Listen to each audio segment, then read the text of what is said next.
വിശുദ്ധ ലൂക്ക എഴുതിയ സുവിശേഷം 1-ാം അധ്യായം 39 മുതൽ 45 വരെയുള്ള തിരുവചനങ്ങൾ. എലിസബത്ത് മറിയത്തെ സ്തുതിക്കുന്നു.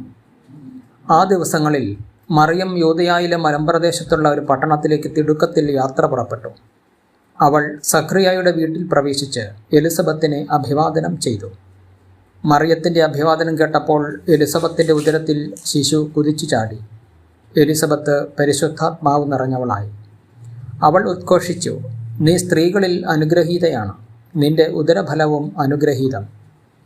എൻ്റെ കർത്താവിൻ്റെ അമ്മ എൻ്റെ അടുത്ത് വരാനുള്ള ഈ ഭാഗ്യം എനിക്ക് എവിടെ നിന്ന്?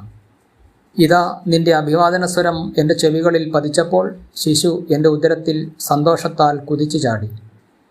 കർത്താവ് അരുളി ചെയ്ത കാര്യങ്ങൾ നിറവേറുമെന്ന് വിശ്വസിച്ചവൾ ഭാഗ്യവതി. നമ്മുടെ കർത്താവായ മിശിഹായ്ക്ക് സ്തുതി.